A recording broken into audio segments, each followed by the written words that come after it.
back to another episode of the Tetracast. This is RPG Site's weekly podcast where we get the site staff together to talk about our favorite genre of video games. My name is Bryan Vitale. Joining me, we have the usual crew here. We have Josh Torres. Welcome back, Bryan. We have Adam Vitale. Hello. James Galizio. Hey, folks. And Chow Min Woo. You didn't blow up your PC, did you? Yeah, so thank you to Josh, Adam, and the rest for holding down the fort last week while I was not here. I was not here for a very self-inflicted, stupid, and small reason. So I built my PC late 2023, pretty top of the line for like that era, but I stuck with Intel for a CPU just because that's what I had known since the mid to late 2010s. And my computer was running fine-ish, like I wasn't having like the severe problem. So I'm like, you know what? I'm just going to bite the bullet and switch over to AMD. Like get a new motherboard, keep all my components like otherwise as they are. Get a new CPU on the new 9000 3D series CPUs.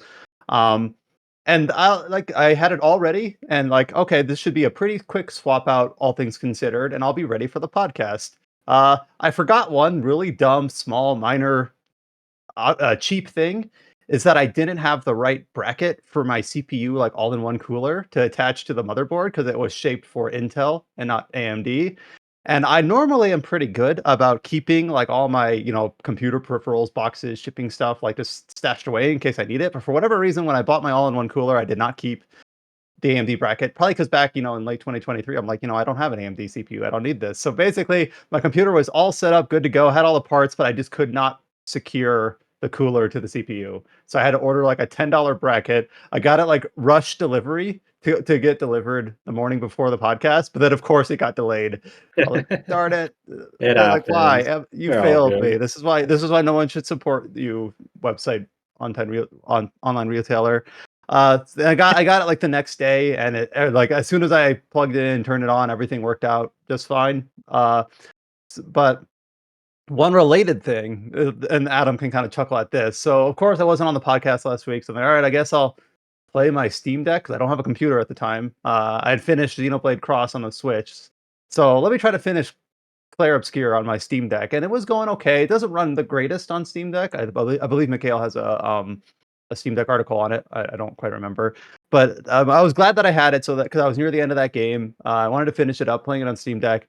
But for whatever reason, in one of the late game dungeons, I don't know if it's the version of Proton I'm running or what, but the bloom was just not rendering properly for Clair Obscur. So I would enter an area of one of the late game dungeons, and it was just completely blown out, like super high contrast, can't see shit. And I'm like, well, this is the last thing I gotta do. So I kind of like stumbled my way through. Like I can't see shit. I'm just like running through, like trying to like, oh, I can interact with something here. It's an object. Oh, I can interact with something here. It's a Gestrel shop in this town. Oh crap! I ran into a boss. And I just kind of had to do that just for this one location. Yeah, just to be clear, this wasn't just like, oh, it's really bright and it's hard to see. It was like, no, you couldn't see anything. Like he was blind going through this place. It was the Flying Manors, the location it was, which is a post-game location. Yeah, and it didn't affect the UI, so I could still see like the interact prompts, or if I pulled up the menu, it only affected whatever was rendered under like the UI layer, how we word that. So I did manage to do that. I stumbled my way through. I actually kind of like found, I think, most of the good pictos in the area, but it was just one small area of one small dungeon. But still, I was like, this is really dumb. Why am I doing this? Were you able to see like the enemy attacks like in battle to react to them? It was just no, I guess I'm trying to remember. I think I kind of avoided all enemies except the boss. And then Clair Obscur, if you've been following it at all, it's very easy to break by design, and we'll actually talk about that in a small context later. So like once I finally ran into the mini boss in that location, I defeated him in like 2 hits because I was over leveled at that point. Okay. But I think I don't have a memory of like, did I fight that much? No, I think I kind of avoided all the other fights, fought the boss, and just kind of like blindfolded, just like attack. Nice. Because the UI again was normal. Like so it was like, all right, Maya, I'll just do this strong attack, you'll kill him in probably a couple of hits. There you go. All right, done. Get back to the normal area, and then cleared it. So yeah, that was my last couple weeks. Yeah, so not super exciting, but yeah, was able to finish Clair Obscur. I went back to Monster Hunter Wilds a little bit once my computer was turned back on, mainly I wasn't really expecting a huge performance improvement, but going from the Intel to the AMD CPU, a little bit of one because my Intel CPU was still pretty contemporary, but I don't have the right vocabulary like James does, but has a high wattage pull, runs hot. Was having a few intermittent issues with just for whatever reason, just the stability not being good. Every 2 weeks, my computer would just have to be restarted for whatever reason. So I was just more just like, all right, let's just see let's just run the CPU through its paces in Monster Hunter. So I went back to that, went back to high rank, which I never finished, and did that. And then I kind of booted up Lunar. We talked about Lunar on the podcast about 3-4 weeks ago. And of course, Lunar is not a demanding game, but that's kind of been my last week. It's just kind of like, all right, now that my computer's back up, kind of getting back to this like backlog. That's kind of been my May plan is just try to catch up on all these things. I did download Kazan. I want to try to get through that. So that's kind of where I'm at. But yeah, I'm interested to I'm hear back. what you think. Yeah, I'm interested. I did just because I was curious. Uh-huh. This is kind of the mindset I'm in, and if you've listened to this podcast for any length of time, you're not surprised. Is that before I start any game, I'm like, all right, how long can you beat? Like, or how long to beat? Like, how long is this gonna? How much am I signing up for here? And Kazan is like, I think like it says 35 hours, but depends on how much you do. Yeah. And I saw some people say, like, I went to a Reddit and they're like, how long did it take you? And some people were like, it took me 80 hours, but 20 hours of that was on a boss I think named Viper or something. I'm like, oh shit. I'm like, am I gonna run into a wall here? But we'll see. I'm not the greatest actions game player, but I did stumble my way through, some difficult action, Souls likes for better or for worse. So maybe I won't get too stuck. Yeah, I But definitely we'll have to see. put on my elite gamer helmet. They're going through that game for sure. There's And definitely Josh beat it before they nerfed some of those bosses. Oh yeah, it's So- true. I'll be playing it in weenie mode with yeah, the nerfs once you're mode. done, I type to pat you on the shoulder like, "Hey, good job, Brian. Blow I'm back, glad that I love that you went through the patched version." Just kidding. Yeah, so a long story short, I could not podcast last week because I didn't have like a $10 bracket, and $10 probably worth like $2, like worth of materials and costs. That's Yeah. to get a replacement. That's how much it cost me. Me and I you are gotta starting to skip- catch up on video games, though, because we both got Xenoblade Cross done, then a Clair Obscur, and now we're going to Kazan, and then I have to go through. I've started my 100-line journey. After Clair It's been fun Obscur. to follow that online. All the people playing through Yeah, it. I'm I'm very, very, very early in it, and I know I have a gigantic, long, winding road ahead of me. Uh, so we'll see how that goes. I'm a fast reader though, so maybe that'll save some part of it for me. But that was my week. But for this week of the podcast, it's been kind of a little bit of a slower week. We have a few games that are kind of teed up for the back half of the month, and of course, going into June timeframe, that's when a whole bunch of things, including a whole new console launch. Are we less than a month away from Switch 2? I'm trying to remind myself. Yes, That's yes, we are less than a June month 9th? away. June 5th. 5th. Yeah. 5th. Yeah, we're recording this on May 10th, so hard to believe we're less than a month away from Switch 2. But anyways, so I was not here last week. I did read the outline, but I'll be honest, I did not listen to the podcast. I believe you were talking about like I think Chow took center stage for a bit to talk about something he was playing, but I don't have the context. And is this Tokimeki Memorial related to that or not? Sorry, I didn't prepare as well as I probably could have coming into this, having missed a week. Yes. Yeah, because last week he was like sort of getting like prepping for this upcoming, well, now re-released version of Tokimeki Memorial on Switch, with like redone visuals, updated UI, and stuff. So he was playing a spin-off of it from the 90s called Mitsumete Night, which is basically that game but like in a medieval setting. So that's what we were talking about last week, and then Adam was giving his thoughts on Mandragora last week. So now Chow is gonna tell us about his playthrough of Tokimeki Memorial on that re-released on Switch. I think it's exclusive to Switch for now. Yeah, it's exclusive to Yeah. Switch for now. Yeah, and it's only exclusive in Japan, like only Japanese script in it, can get localized anywhere else on like the upcoming 2 Heart remake. But yeah, and it's Chow, like it's hard to describe to people like how significant this game is for like that particular dating sim genre. Like this is definitely one of the OGs, so to speak, out of Japan that really like kind of sparked like a generation of dating sims. It's hard to really kind of get that point across to people who may not know its historical context, like just in gaming history in general, right? Yeah, like I could even tell you, like one of the characters in this game actually inspired Hideo Kojima to write like one of the sub-side story spin-off games to it. Oh Like yeah, I'm yeah, yeah. yeah, like I'm not a big fan of Kojima myself, but this game actually inspired Kojima in some ways, right? Yeah. And even the Castlevania creator, Iga, is also one of the main staff for Tokimeki Memorial when it first Yeah, started, right? yeah, So Konami and everything. So yeah, let's get into it. So like, what's the full title? Is like Tokimeki Memorial Forever with You. Was there something at the end or just so the remake is called Emotion. They added emotion all at the right? end, right? Yeah, So, but it's like Forever Review is what the original game's called, right? So, yeah. and Um, back then, the best version to play for the longest time was the PC Engine version. Then later on, they like ported to like PlayStation and Sega Saturn. And there's also a Super Nintendo version. The Super Nintendo version actually has an English fan patch out there if you're curious to play it in English in some form. But apparently the best version after that is actually the Sega Saturn version, to be honest with you. It has the most content, it's fully voiced. And so that's kind of like the definitive version for the longest time, right? One of the changes that you play from all the different versions, they have different mini games between the different version. It's oh usually yeah, just okay. like you play like a twin B sort of kind of game mini game. Like like it's a shoot 'em up if you're not familiar with twin B is. But you have like a different mini game and it happens at like the school festival most of the time, right? Mhm, So mhm. that's basically Tokimeki Memorial. So the best version to play is the Saturn version. There's a group that's working on a fan translation for the Saturn version, and apparently the whole thing is translated, but they're running into like debugging issues. Apparently the game just keeps crashing or something, and they're like looking for like volunteers to like very good programmers to fix these problems. That's kind of like what the current state of that fan patch is, right? Yeah, that's always challenging, especially like on a fan translation project level. That's all. Debugging is always tricky. Yeah, Um, it's way difficult than doing yeah. having the game code yourself, right? Yeah. So to give people, you might have heard me and Chow on previous podcast episodes briefly mention how Tokimeki Memorial works.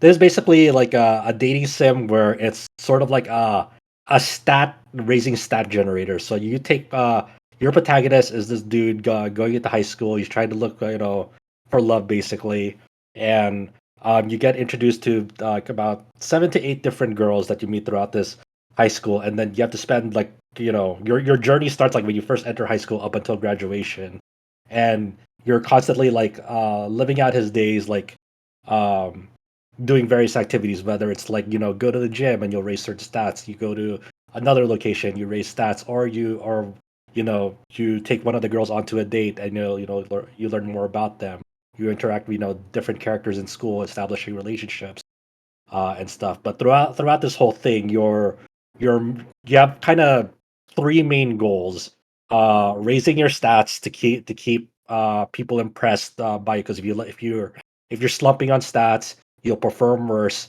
so you'll gain worse reputation.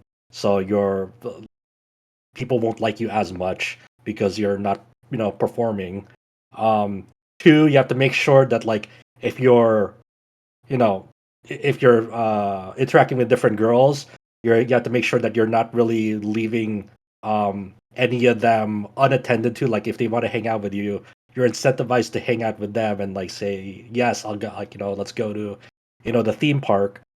Because if you keep on denying them or ignoring them for too long, they'll start spreading rumors about you, and that sort creates a domino effect. Which you're even though you might be doing well on stats and like impressing people, if people are starting to spread word of mouth that like you're being you don't show up on anything or you don't want to hang out, you're gonna get a reputation penalty.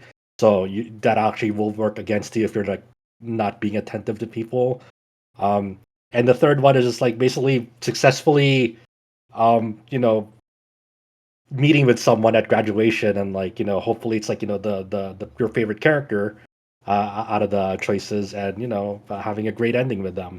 It's like yes, I was aiming to hook up with this girl, and I fulfilled that vision at the end of the game. I worked towards it after so many hours and stuff. But it's a very it's kind of interesting, like the legacy of this game, Chow, because Tokimeki Memorial, as people have played through it throughout the decades, it is less about like the experience of like a dating simulator and more so a stat management simulator, where you're kind of it's almost like a more of a calculating type of game rather than like more Yeah, rather than emotional.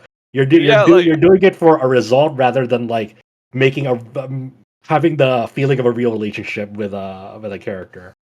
I think that's what's crazy about the second game as well. Not about the first game, but in the second game, it's like you could do a tons of a million things, and then that's why I love the game so much. It's because okay, in the second game, there's a childhood arc, right? You play like a childhood for 2 hours, right?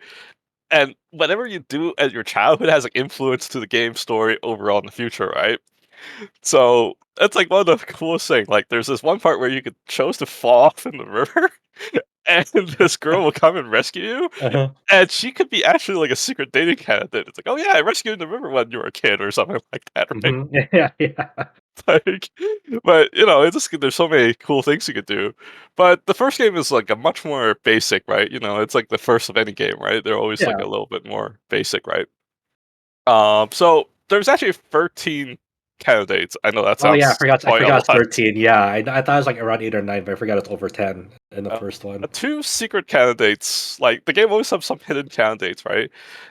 One of them is like a consolation prize. That's what they call it because apparently, if you don't end up with any girl, this girl will show up, and that girl could be like a possible love candidate.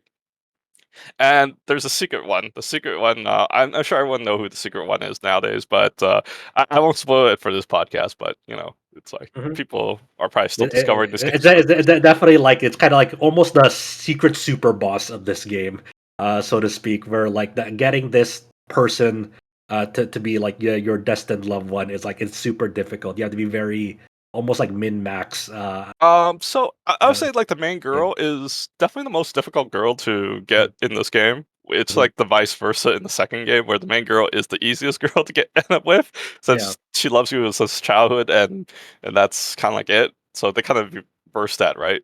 Mhm. But the main girl is you have the most time to spend with her. She shows up in the first year because you're childhood friends with the main girl, which is Shiori Fujisaki, and so you know her, but she's very hard to like approach in this game because even in the beginning of the game, you try to walk home with her. It's like, oh, I don't want to go home with you. I don't want people to spread rumors about us.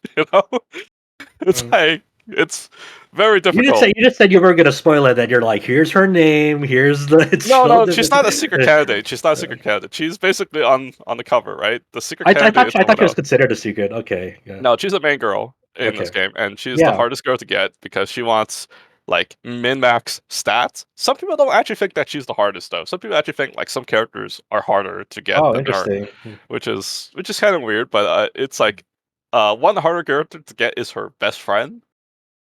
She has a best friend that she introduced to you like in the second year, which is Mhm. Megumi Mikihara. So basically, the problem with this girl that she introduced to you, it's like, okay, I only have like 2 years left to develop this relationship, and depending on how the story goes, if I didn't go to the certain events, I don't even get to see this girl. So it could actually end up to be like harder to end up with, if you get what I'm saying. Yeah, yeah, yeah. Because Just because you have less time. You have less time to work towards it. So you have to kind of yeah, sort of prioritize your events for that. yeah, and Without some neglecting anyone else for too long. yeah, and some of Uh, the other girls are just like it's like technically like she's basically the main girl is like she just wants like stats.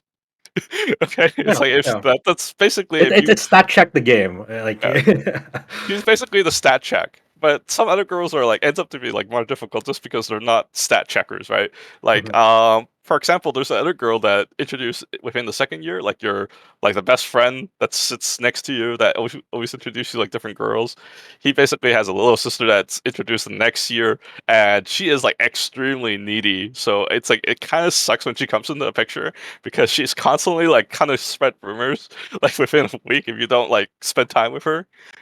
Pixie like cool senpai, but she's like very needy, right? Mhm. Yeah. So it's like it's like stuff like that, right? And like this game has like certain fixed events. I think you're like playing this game normally. I think you'll like miss out most of like the story events. Oh Sort of. yeah, for sure. Like if you're playing this game blind, it's definitely easy to miss out on a good chunk of the events because you just don't know. Like it's the type of game that like it it encourages replays based on like finding those events because like hey you didn't see all the events, go play through it again and see if you can find these events. It was kind of that philosophy back then. And Um, this is a very fast game. You could beat it in like 4 hours. I'm not sure like you could play a video game nowadays and said that you beat it in 4 hours. yeah. I mean, there's definitely some games that are tuned for that, especially like smaller scoped indie titles. But like for a game like this high profile back then, it's like oh wow, you think about that playtime now, it's like it's only 4 hours, but it's like no, it's because it goes by, as you said, very fast.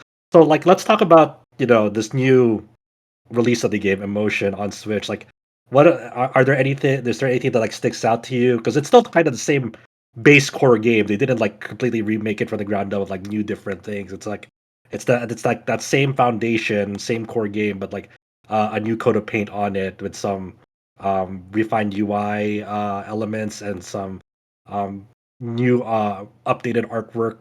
How's that going for you? I think they look great. Um, I still prefer playing on CRT of the old graphics. It's just like um, me. It's like no matter how good like I don't know, just use a different example, like the Lunar Remasters, like no matter how good like all this touch up post effects crap is, it still doesn't look good as a CRT version, right? You say, That's but you have the option to toggle it in this game, right? To the yes, yes, original. yes. It's like Did you but do that, or you try to stick with the new? I'll stick with the new Like, because without like the CRT like scanline effects, it still doesn't look quite that great, right? If you get what I'm are saying. there any options that they included in this one to like kind of emulate the scan lines, like some games do? I didn't really check it out because I just played it on like the better graphics for most of the game, right? Oh, okay, okay. But I'm saying like, it's like this is good. This is the most definitive version of this game now, right? You're not gonna go buying a Sega Saturn version. Well, unless there's a fan patch that comes out, then that's probably your choice if you don't understand Japanese at the moment, right? Yeah. Did you Well, that try out reminds that? me of one Oh, go for it. semi-related thing. I was playing. You talked about you briefly mentioned in passing the Lunar Remaster, which I think looks okay, but it has just one setting that just says post processing on or off. And like the top and bottom of the screen, like it's not as bad as like Octopath 1, but it's just like really blurry, like at the top or the bottom of the screen. I'm like, oh, why would you do this? So I'm Almost like that playing Lunar vignette with. depth of field sort of I think effect. vignetting can look okay if it's super subtle, but for this one, there was like a horizontal line on the top and the bottom that's just like super blurry, like trying to give it so that Uh, only the center of the screen is in focus. I'm like, why would you do this? I don't Anyways, know why they default to on. And the dumbest part is like there's actually even some more settings that it's not listed in the menu. If you press an F5 and F6, you turn off something like the brightness at the edge of your screen. If you're playing on a PC version. Wait for the Lunar Remastered Yes. PC. Yeah, I didn't know that until you like until I read Reddit. It's like you could do that. And I'm like, what? It's like, oh What? shit. That Like, that's I was wild. gonna say like I really dislike it when they like bundle the post processing in one like on off setting. Like I want to be able to tweak the bloom, the vignetting, depth of Yeah, me field, too. and Mhm. most games do separate it out mostly, but like sometimes like if you want to turn on color grading or something, you also have to get chromatic aberration at the same time. It's like no, I don't want that. Why? Anyways, Mhm. Yeah. Did you try out that?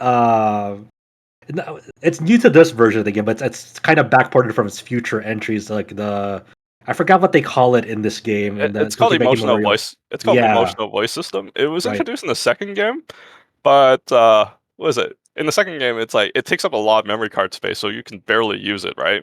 Yeah, And if you own the game, it only features two of the main girls, right? It doesn't feature all the girls. And later on, they sold like packs in a magazine to get like the other girls. Like every disc will have like feature three different girls from yeah. other We're talking packs. about the original release of Toki Memorial to 2, and this emotional voice system is basically when you put in your name in the game, like the game will actually like I'll tell you speak out your this. name, I cannot sound out use your. it. I cannot use it. Apparently, it requires a Nintendo subscription, and I did not Oh sign up for yeah, it. that's right. Because they like kind of get the data from like a database, so it needs like an online ping or something It goes for it. online to like download it, and I'm like, oh shit. Oh yeah, I forgot that you needed that. That sucks. But Um, it's whatever. I mean, Yeah, it's not a big deal. it's like I don't really care if the girl doesn't say Chao Kun, Chao Kun. It's like okay, It's it's good enough. over. No, she won't. She already won't say Chao Kun. My emotion, my immersion's broken. It's like emotional damage. um, yeah. I mean, have you tried it out? Uh, TV setting, handheld setting. Like, how are you playing this game? I play on a handheld. And everything's good there. I mean, I have to assume that it's Everything's good there. It's like it's still the same game. It's basically a port, right? And it's like they didn't. It's like when you get to the end credits, like the credits is almost the same as the original. So I'm sure it's not much of a difference, right? they didn't. I forgot. Did they get new voices like Two Heart for this or no? No, it's the OG voice cast, and Okay. I'm actually not really familiar with the OG voice cast because they're like I don't know, like 80s like voice cast. Yeah, You they were know what I'm saying? popular in the '80s. We were not they were not as familiar with them as like some of the ones in the Two Heart. Yeah, like the second game had a much more like popular voice cast. For example, like the second game it has like Yukari Tamura, right? That's a Yeah. very big name in the industry, right? But like the first game, I actually like don't know any of the casts, right? So it's like I could even list one.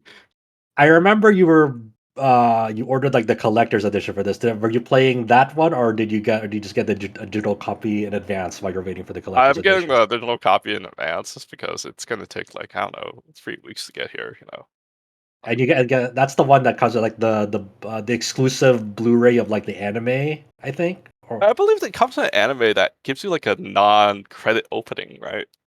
So you never get to see it with like without the credits. So that's what I believe, right? yeah, I mean, yeah, that's some people will shell out for exclusives like that, especially ones that like they have already said they have no plans to sell it separately. Whether that's true or not in the future, it's a compelling reason to get it now because you never know, it could go always either way with that kind of stuff. There's sometimes there's like just bonuses for collector's editions in Japan that like they just uphill. It's like, hey, we're only gonna have like a Blu-ray release of this, and that's the only way you're gonna get it, and then that's how it is for the rest of the time.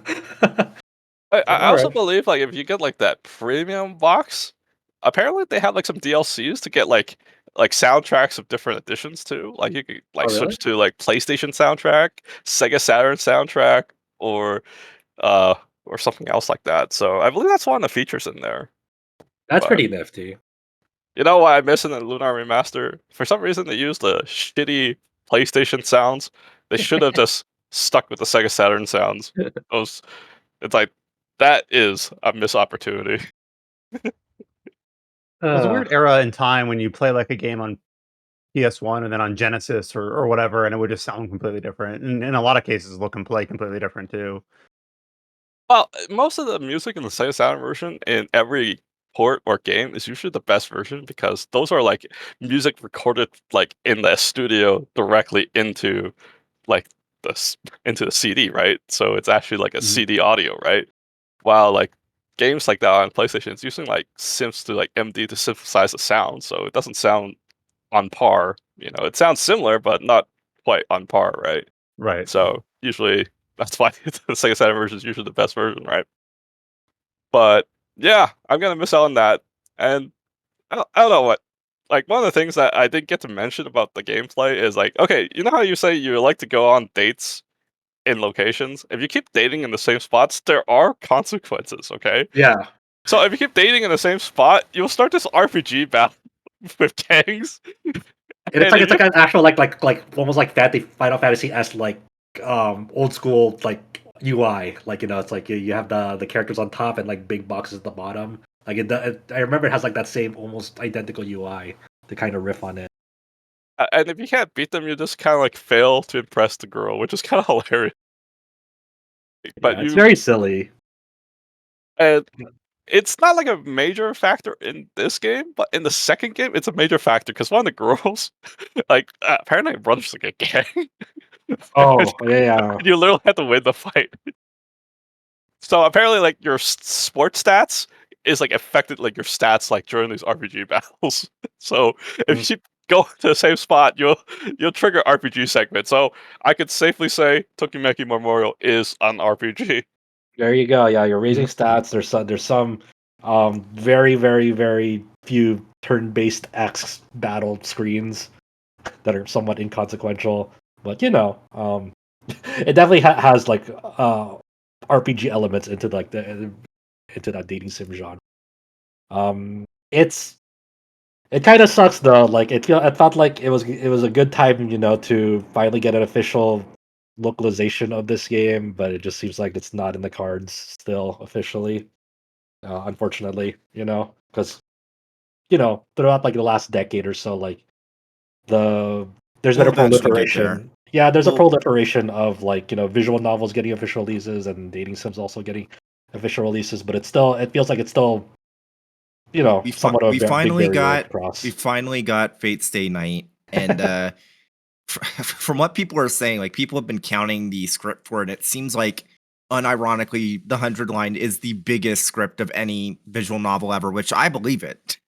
And that was a day one localization with the dub. So You Yeah, know what I want out of all things? I want somebody to port Tears of Terra to modern consoles. I don't want to like hook it up a emulates PS4 to well. play out the game. It emulates well. Just pick up a PS3 copy, dump it, and emulate it.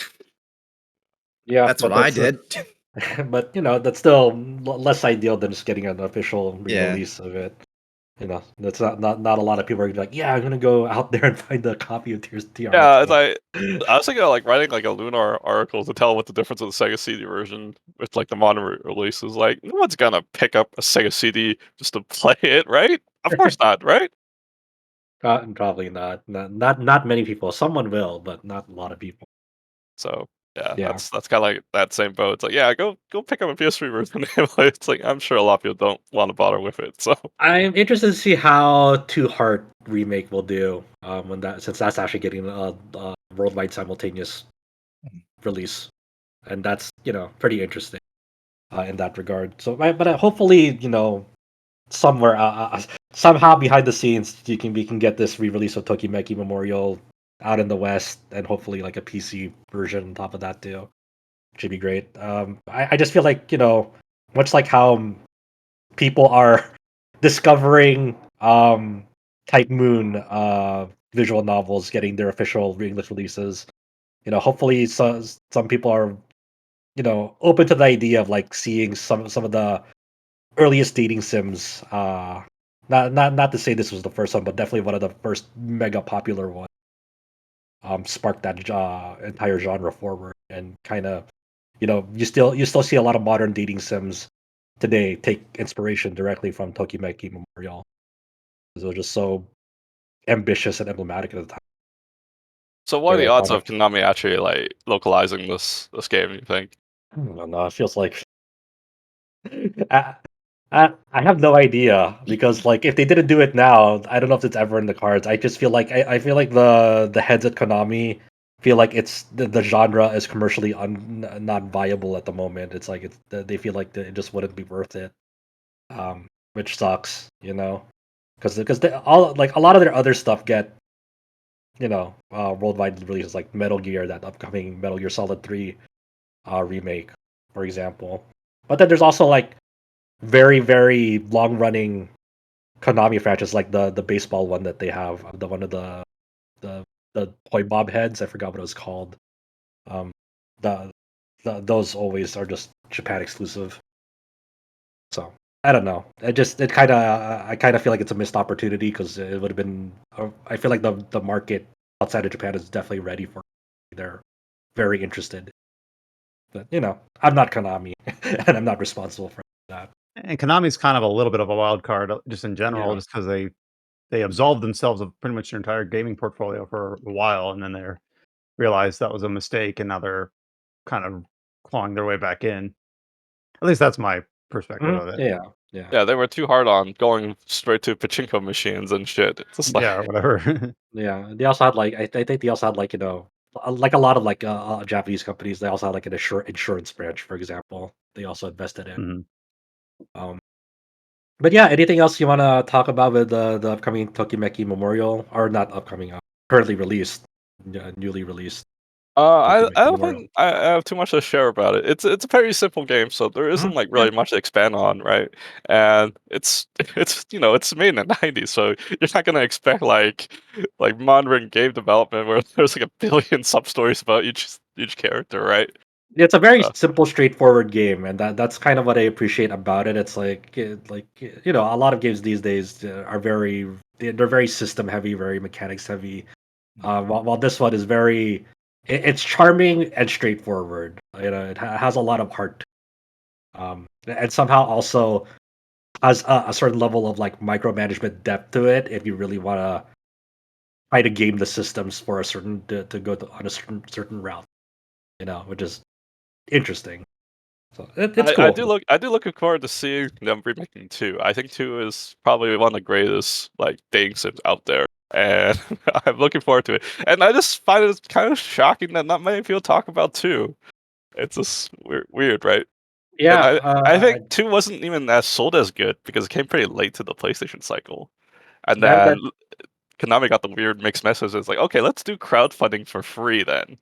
Like, why are you do crowdfunding for free, right?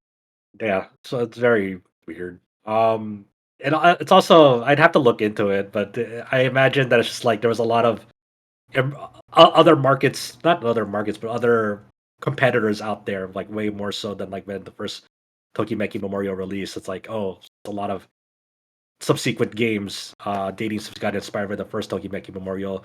You have more other viable competitors out there in the landscape of when Tokimeki Memorial 2 was released. It's like, it's hard for lightning to strike twice when that first lightning strike like sparked and ignited an entire generation of dating sims after.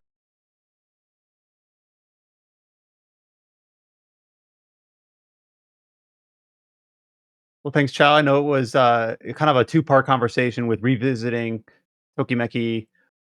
It cleared up for me. So is it the does it have a new title now that it's been remastered, or is it just the like how does that work in terms of the original game This versus adds a the subtitle emotion at the end. So it's called all right. Tokimeki Memorial Forever with You, and now it's now Forever with You Emotional.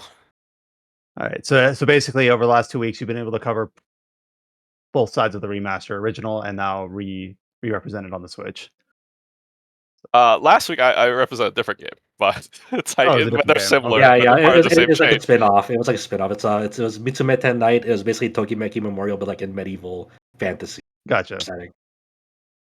Yeah, well, and the way you were describing, like, the secret dating option at the very beginning there, like, the I guess, like, the bonus girl, I don't know what you'd call it. It actually reminded me a little bit of, like, it's very RPG-ish, like, Pathfinder Kingmaker has a very similar thing where if there's a certain character you wanna end up with, you kinda have to min-max your way through the whole game to end up with her. So, like, yeah, that's a reason why we can kinda cover dating sims because they do have a lot of, like, the same sort of, like, vibe or feel or roots as, a lot of the more traditional, like, on its face RPGs would have, so we've got 2 other games we're gonna talk about here before we go into, features and news. The game that we have listed next, is Lies of P, which of course released, is it 20 was it last year or 2 years ago? Time flies by. It 2023 or was 2 years 2024 ago. It for was Lies. 2023. Yeah, 2023. I do know that it ended up in our top rankings for the RPG of the year that year, and we knew they were not shy, the developers, that they wanted to do DLC for it, but we didn't know exactly when that would come. It was announced earlier this year. Lies of P Overture was announced in February to release this year. So I believe ahead of that, we've had a few people that have expressed interest in either starting or returning to Lies of P. And I think it's listed here because James, you had started playing just the base Lies of P game in Yeah, preparation for its started DLC. playing and finished it. Oh, and finish it. So every once in a while on the podcast, we'll, especially on, months that aren't quite as jam packed as the earlier part of this year, we'll revisit games from previous years that we hadn't quite had a chance to talk about since, we don't want to get to the game of the year. You talk about it for the last time and then it's off the table. So returning to Lies of P, James going there for the first time. Just tell us about your thoughts on it and how much interest or excitement you have for the upcoming DLC for it.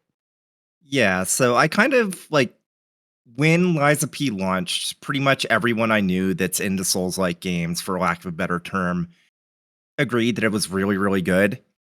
And obviously, Mhm. with how busy 2023 was, the main thing with me was that I was like, okay, I'll play it eventually. I'll save it for a rainy day because I know it'll be there and I'm looking forward to it. So then when the DLC got announced, it's like, okay, I'll play it once we get closer to the DLC. And we don't have a date yet, but the official time frame we've been given is that the DLC is releasing this summer.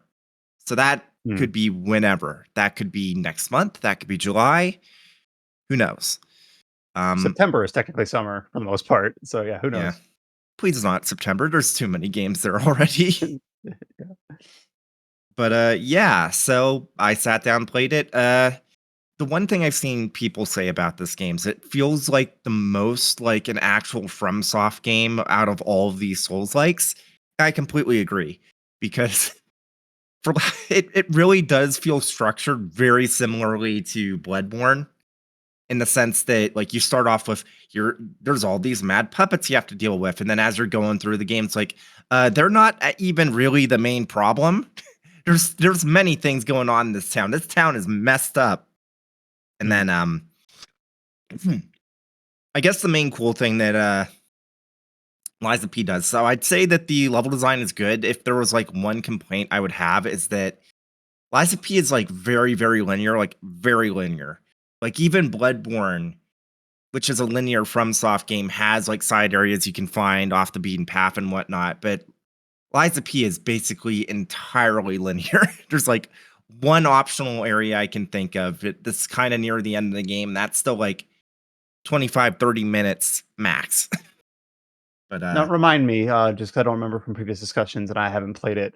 Is it like a single contiguous map zone, or is it like choosing yes, icons on a map like Neo? So it's more Dark Souls, less Neo it's a in terms single of map. continuous map. It's kind of like almost a straight line for the most part. It kind of like wraps around itself, like for lack of a better term, like visualizing it like an infinity symbol. Like I'd say that's Okay, yeah, probably that the makes best. sense. It's kind of like a spider web where you have your like hotel, right?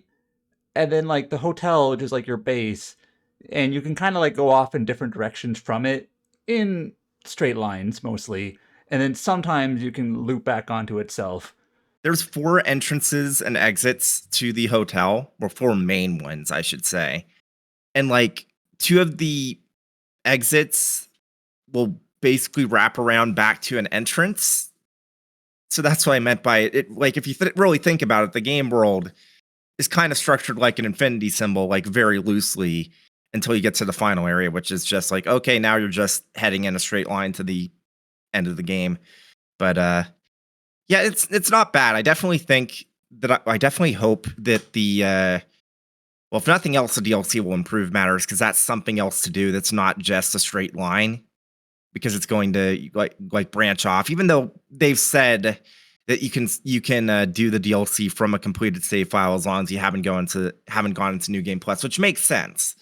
Because if you decide not to immediately do New Game Plus, it just drops you in the game world. And it's like, well, finish up, do whatever you want, finish up. Gameplay is good. It felt good to play. I didn't explore too much with the handle system, mostly because I ended up going with a boss soul weapon for my playthrough because I went technique.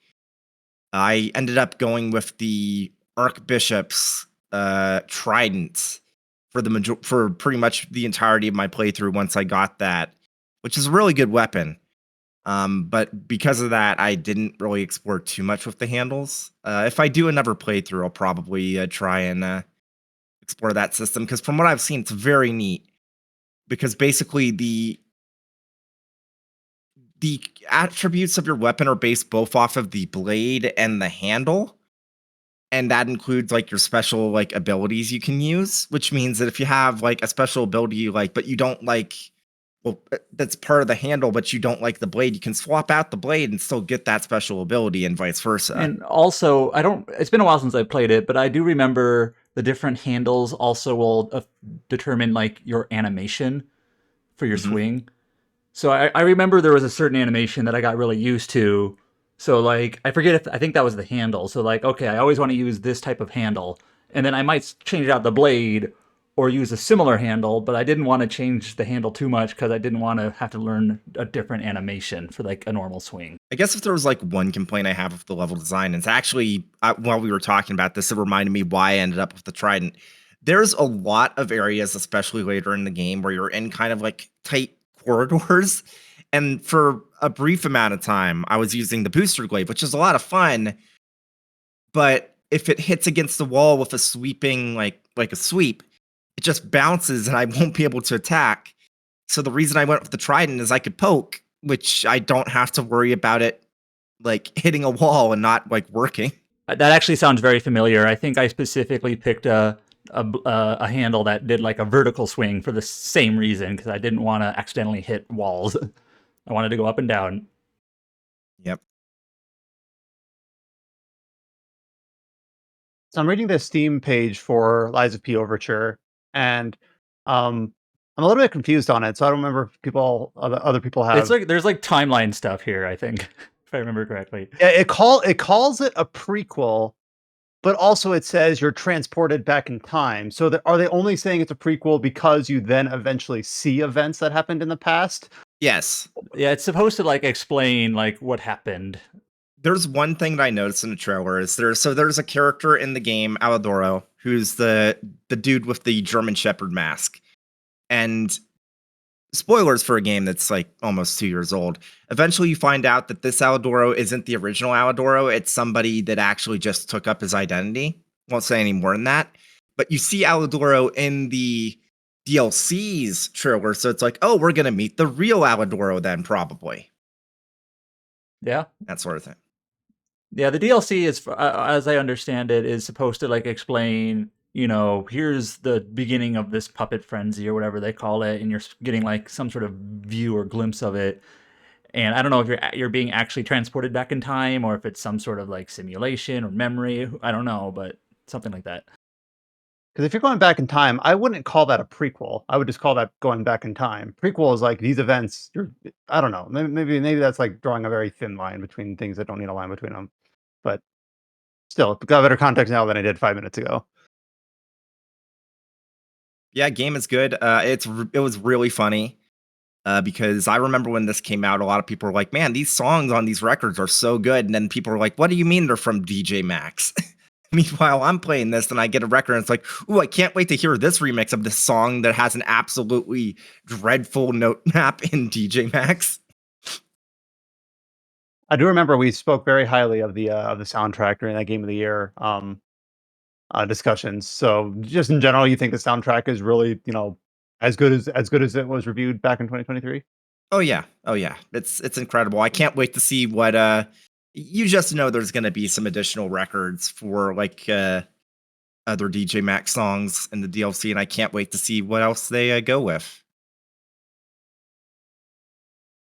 Yep, we'll kind of keep our eyes open during the summer festivals to see if we get a final date for Lies of P Overture and Yep. see if it's, obviously the game has gotten, really good word of mouth and critical reception ever since its release. So I Now, think there's a lot of people looking forward to this. Go ahead. now I can't say anything beyond just stating this as a fact, but officially they've said that there is a preview event for this DLC next week in LA. I can't say anything more than that, but they've officially said that's very a thing. mysterious. Very mysterious. So the last game that we have to talk about here before we go into a small amount of news is a game that released earlier this year that we did cover. We did have a review. Junior wrote a review for us. So in terms of RPG site, coverage, we have talked about it, but we haven't really talked about it in depth with our core cast here on the podcast. And that is Ender Magnolia, which is like a Metroidvania-like game that came out back in Adam. Was it like February? It was earlier in the year. It was early access last year and came out full release in January. Gotcha. Okay, cool. No, thank you for the details on that. So we did cover it, and I do know that you had kind of circled this on your list as something you really wanted to get to, and now you have. So kind of back in the same general vibe of May being kind of like our catch-up month or backlog month, you've gotten back to Ender Magnolia, which of course is like a spiritual successor slash sequel to Ender Lilies. So kind of tee us back up on Ender Magnolia. I know we've talked about it before, but specifically like your time with it, comparing it with Ender Lilies. And I guess since it's a similar genre game, I know you talked about Mandragora last week. Maybe you can make some if there's any good point of comparison between those two or not. So just tee us up on your thoughts returning back to Ender Magnolia from earlier this year. Yeah, so Ender Lilies, Quietest of the Nights, came out in 2021. And, there's lots of different Metroidvania search action games that are released, especially in the indie, sphere. So I knew this game was coming out, and it looked pretty cool, but I didn't pay a whole lot of attention to it at the time. But then I saw that Ender Lilies was getting really good reception and really good word of mouth, and I had some friends who really liked it. So I checked it out, and I loved it a lot. I reviewed it that year, and I really liked the game. I gave it a 9 out of 10. I basically loved everything about its presentation, its music, its visuals, its tone, its style, its story. But the one thing that I criticized about it was the gameplay is just okay. It's actually a little bit claustrophobic, a little bit clumsy. The actual action mechanics, the combat, the boss design, and things like that. It was fine, but not really the thing that I latched onto most strongly in that game, despite loving the game. So Ender Magnolia came out in early access last year, and it came out full release this year. And I've been finally getting around to it. I'm actually relatively close to the end, I think. So I haven't quite finished it yet. But straight up, this game is a much cleaner game overall in terms of combat and controls and mechanics and how the different attacks work. So it's more of a sidequel game. So Ender Lilies, it tells about the story of a ruined kingdom that is basically in the aftermath of an event called the Blight, which is this, it's essentially this poison rain that is causing all this sorts of manifestations and creepiness and ugliness and poison and disease in this city, in this ruined kingdom. Whereas Ender Lilies doesn't really solve that issue in the end. It's still this thing that's happening. And Ender Magnolia is kind of you're now in a different part of the world with different characters and a different tone and a different, kind of focus, but you're still dealing with the Blight kind of in a different area of the world.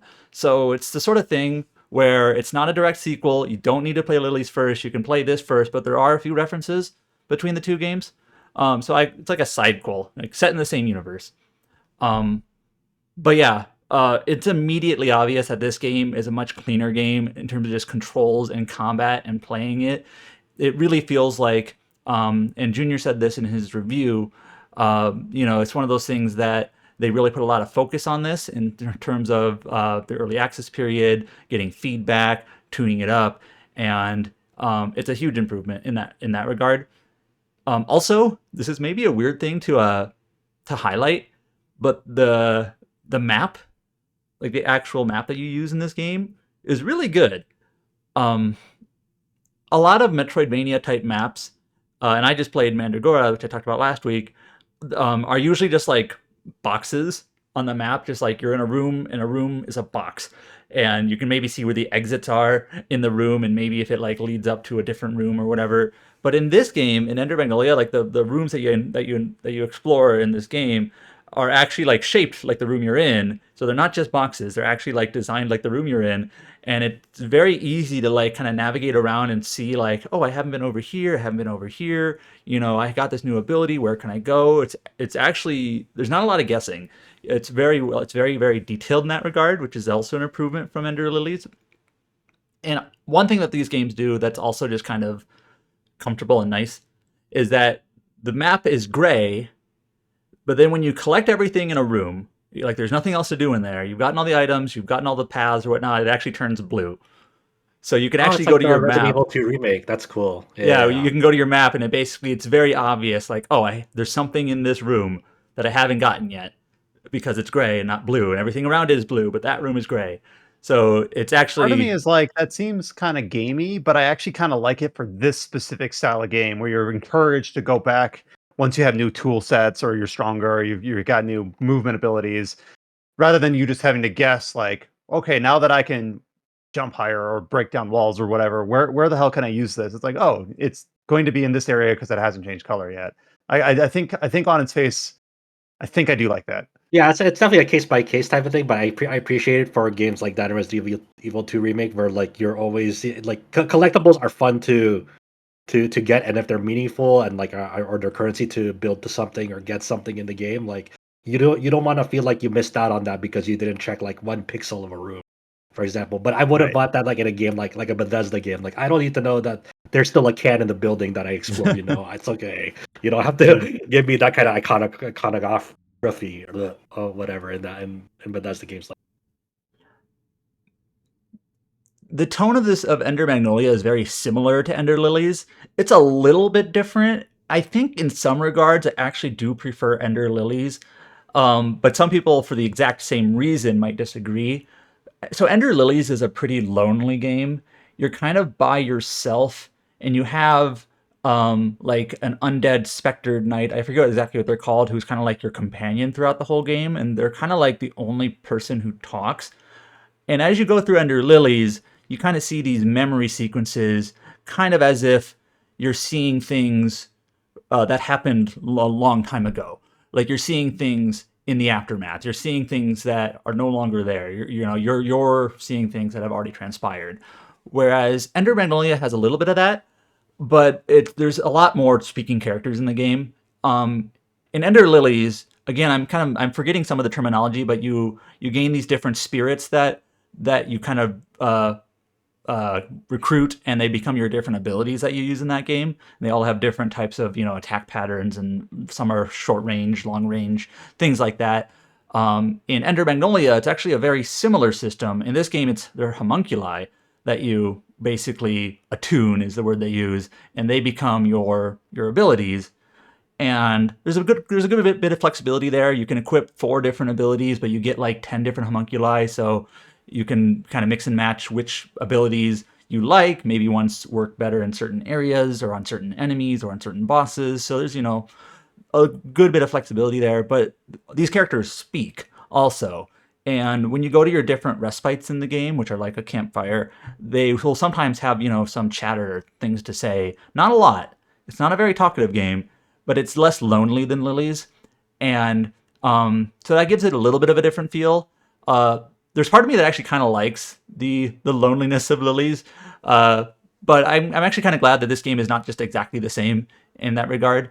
But it still has a similar format where you like fight a boss, you see a memory sequence, you're learning about stuff that's happened, and the story is a little bit piecemeal, kind of figuring out exactly who is who and what's going on in this kingdom and what happened to the homunculi, and why are they turning into mutants and things like that. Like I said, I haven't beaten the game yet, but if you liked Ender Lilies, I think you're gonna like this game. It's basically kind of a refined version of it, very similar in many regards, but not exactly the same. So it doesn't just feel like, a copy. But I've been meaning to get to this telling me game. this game's good enough that I got to go back to it. I gotta get this on the list too. You got to play Lilies and this. yeah, I was gonna Fine. ask like for people who want to try this out, do you recommend that you play Lilies first, then this, or You don't should they have just to. like that? There are some references, but it's very. It's just kind of like there's you don't. I don't know anything more because I played Lilies. Not anything dramatically more, but it does reference it. Okay. Like And basically, and also Lily is also just an excellent game. Like just yeah. like that. Like don't even play just like to get to this, but like play it because Lilies is just like an It's a good excellent game. game. Yeah. Period. Period. Yeah, Not a stepping stone. like I said, Lilies, I think the combat's just a little bit less refined than this game.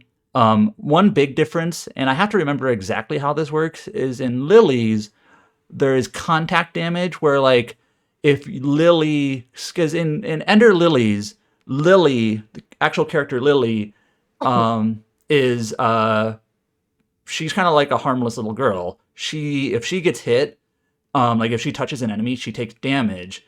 That's why she has these different spirit things that attack for her. So you don't want to touch enemies. You can't, not even if they're doing like an attack, but even if your sprite hits their sprite, you take damage. So you Like kind of have to Mario. you have to keep you have to keep your distance and make sure that you're attacking at safe distances or whatnot. In this game, your main character is Lilac, who's very similar.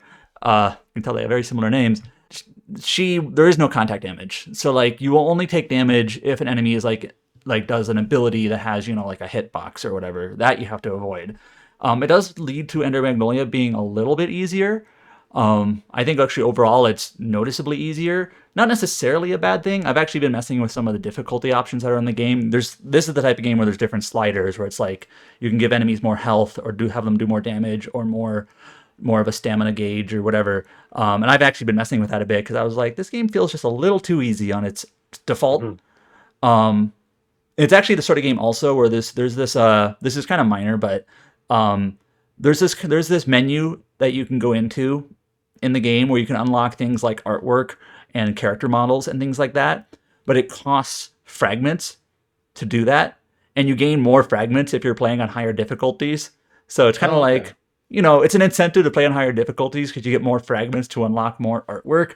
It doesn't affect anything material in the game. Like, you're not unlocking abilities or whatever. It's just kind of like, a small incentive. Like, hey, if you play through the game with some of these sliders tuned up a little bit, you can unlock more artwork. And some of the art in these games is amazing. So, Yeah, it's just a nice little incentive. that's cool. Yeah, the early access period and feedback from the community has really benefited like the full launch of this game. Like I remember, like even when you mentioned the contact damage with the character model of this game, like I remember them mentioning that to me like when I interviewed them back at PAX West last year about it. And that's due to that was a change they made due to community feedback. Like the community has been really just instrumental in shaping this game, and I guess it really shows, especially with this the glowing feedback it's continually been receiving since its full launch back in January. So it's just cool to it's really just I love when games like this just thrive and everyone is just working towards like a better game at the end, and it pays off in spades. But yeah, to answer Brian's question earlier, these games are not that long, like less than 20 hours, maybe considerably less. I don't know. Um, so, so if you decide you want to play through Under Magnolia, you can beat it in a week at least. So it's not a big It's the sort of thing where most games of this style, that's about how long they are. But then every once in a while, you get your Hollow Knight, which is like, oh, it's a similar style game, but it's 45 hours long. And you're like, darn. But Yeah. no, yeah. I'm looking like it would be fun not to, like, kind of like what Josh was saying, not to play Lilies in terms of just like I got to make sure I'm up to date, or I don't want to be spoiled, or I want to catch the references, but just like I want to see, just compare the two games, what lessons they took, what is the approach different, the art, you mentioned the stories kind of framed differently. I once saw it described. It was describing, I think, just Dark Souls 1 at the time. It doesn't have much of a story, but it has a lot of lore, and stated like, I know that sounds a bit silly because some people, depending if you really dived into it, like how much of that is meaningful and how much of it is just vibes. But I do kind of like that idea of piecing together what came before. And I think, Metroidvanias are a perfect genre for that, in terms of, I don't need a lot of dialogue. I don't need a lot of like actual plot, but I kind of want just to piece together stories, or determine, like, what event happened here in the past that impacts how it is now and things like that. So there definitely is a little bit of that lore, puzzle building, I guess, or like this puzzle piece, piecing together your lore, Dark Souls style in this game. Especially in Ender Lilies, though, and I said this in my review, and other people have said this as well. Valkyrie Profile, it has that feel oh to yeah, it, yeah. where it's like you learn about a character, and it's more like a vignette style, just like a little mini story, like might even just be a minute or two long of an individual in this world, not necessarily like attached to the main storyline or the main antagonist or whatever. Just kind of like, here is a memory of a single character in this world, and how they, you know, basically their place in it. And I like that type of storytelling, and Magnolia is actually And similar. you might not know exactly when it took place, but it almost doesn't matter as much. I'm not saying it doesn't matter at all, but there's a little bit of looseness to it. Yeah, it's not like you're trying to put together a timeline like this happened first, this happened Right. second, right? So And sometimes you do need that, but sometimes having some events remain slightly ambiguous, I think, can be good as well.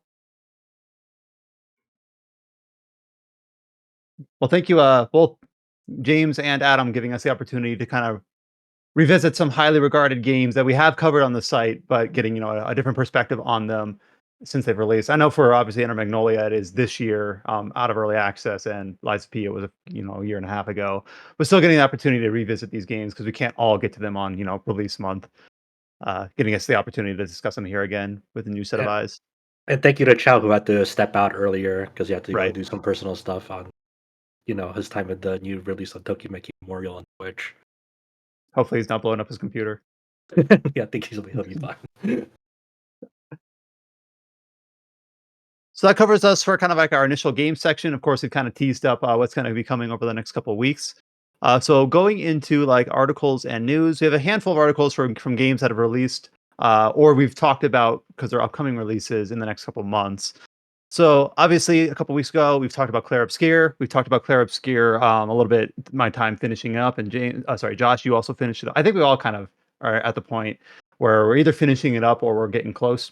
I know Mikhail mentioned a day or two ago that he was in Act 3 in our staff chat. So we're all kind of wrapping that up. We have news this week. I'll kind of combine these together. It did cross the 2 million copies sold mark. I think last week it crossed the 1 million copies sold mark. So the team seems very happy about that. We do also have a new feature up on the site. This one is coming from Scott White. Was able to get an interview with the composer Lorien Tostard, and I don't remember if we've talked about it on this podcast. I believe we have, but it's been pretty like social media myth lore. How about it's his first video game project? It's his first like major project, I think, out of on any medium. He was found on SoundCloud by one of the directors or producers and brought on and just did a bang up amazing job. So the fact that Scott was able to throw some questions his way, obviously is really cool. Talked about some of his inspirations. Talked just about a minor bit of clarity there. I've seen some people maybe over cynically talk about he wasn't just found on SoundCloud or whatever, which is fair, but he's, just like a lot of indie artists and musicians, he would share his stuff on forums and whatnot. Like, hey, I'm putting together my portfolio of music, and like he shared it, and he was found that way, which is like a very minor contextual thing, but I saw some people like criticizing the way that this story was being framed. Like he wasn't just like picked out of a random box on SoundCloud from nowhere, right? He was sharing his stuff. Yeah. And that's just an important thing to do, especially like when you're like in the indie scene of like, hey, you got to put yourself out there because you just never know where life will. right. Yeah, and apparently the main writer for the game originally she was going to be a voice actress, and then when they got more funding, they went for more like established talent for the voice actors, but they kept her on, and she ended up doing a lot of the writing, which is really cool. So Oh, it's interesting. Yeah. And I think it's Really kind of phenomenal job. emblematic of their smaller team, like having to wear a lot of hats, Mhm. just in general, all the roles they have to play. So specific to this interview that Scott did with Lorien, and the French names, I apologize if I'm not giving them quite the right pronunciation. They talk about how Lorien believes that the human voice is one of his favorite instruments. That's why so many of the tracks are vocal tracks. They talked about, let me make sure I get the name right. Alice Duport-Percier, who is the female vocalist in so many of the tracks, and how working with her was like, talking about how he would prepare a bunch of music and then there'd be a back and forth between him and the directors and saying like, what track can we use for this scene? One of the things that Lorien really focused on is how much freedom he had. He would just put together tracks and just be like, where do you think we could use this? He wasn't like overly like prescribed what he had to do. He just kind of like created ideas, created motifs, and then they figured out places they fit. And one of the key ones that I thought as I read through this interview is one of the early themes. One of the most striking areas early in the game is uh, flying waters. Sorry, Mhm. falling waters. What is it? Flying Waters, yeah. The second major. Yeah, the second major dungeon in the game has, I think, it has a cool environment track, combat track, and boss track. Like it does the triad. Like it's a really fun area. And it has really good music to boot. Apparently, that boss theme, which I believe is called "Rain from the Ground," kind of evocative of the area, he had created and just said like, I don't think this fits the vibe of the game. It's kind of out there. I'm gonna not use it. And then apparently, Guillaume, the director, was like, no, I really like this. Let's use this. And that track has like different instrumentation than a lot of the rest. I believe it's like a synth accordion. Don't quote me on that. I'm not a musician, but it does have a different vibe than some of the other tracks of the game, and I think it ended up being like one of the favorites, at least one of my favorites. So just Speaking, it's a fun read. Go ahead. yeah, speaking of the soundtrack, just to let people know, Lorient Stard has the full official soundtrack, which is I think 154 tracks, or is it 164? 154 tracks over 8 hours. You can buy it on Bandcamp, the entire soundtrack, including like high res lossless audio. £8, so like I think $11. Wow. If you want to get the What a soundtrack, steal. you can get it on Bandcamp, and I'll actually Cool. post the link in the voice channel so we And can. that's like direct support right there. Yep. That's cool. And this one's a little bit more obvious, but I do like how one of the questions was like talking about the inspirations about like which area of French history inspired not only the story and the visuals but the music as well. And Lorian's like, well, I wasn't really going for anything, but I am French, so this is what I make. So it's just kind of like, art. It's I love it. like art. Yeah, art. Obviously, all of your lived experiences plays into that.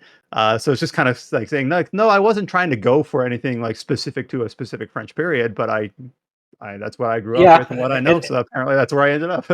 that's kind of the magic of music, right? There's no right answers to your approach to it. It's very fluid, flexible, and emblematic of your lived experiences. One of the other answers I liked was he was talking about the track Alicia, and he basically said he saw like a video of a dancer, and he would just basically watch this female dancer, and kind of he would like create a part of this soundtrack, and this becomes one of the major like character themes in the game.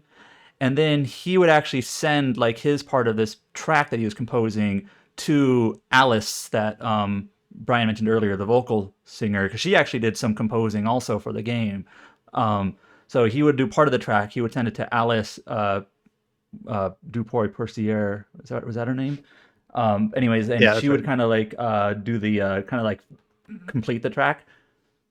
I just thought that was kind of like this cool collaboration between those two musicians, and of course like the full orchestras, of course, that ended up putting all this together. So yep. I kind of just in general overall, I appreciate the openness from the studio developers, whether it's from the directors, producers, voice actors, now the composer.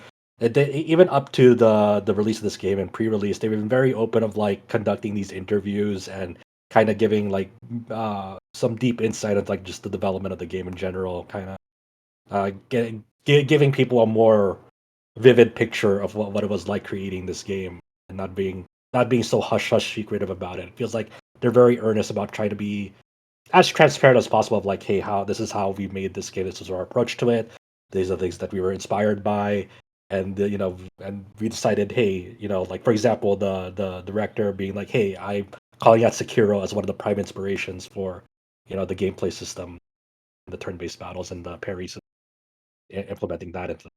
It's cool. It's cool that like it feels less secretive than like a lot of like major releases in this space that we're so accustomed.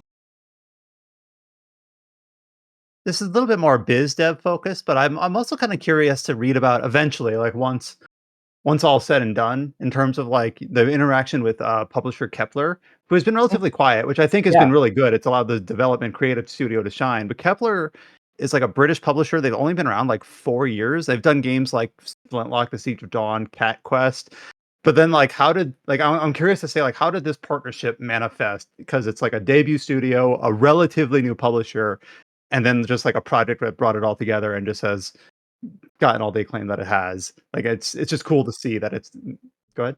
I'm not well versed in this either, but I know that Kepler Interactive is they're basically like the publishing label of like the Kowloon Knights like fund for indie games, and Kowloon Knights has funded a lot of stuff. And I'm not entirely sure like their model of like where they get money from and how they share money and how they recoup revenue from studios or whatnot.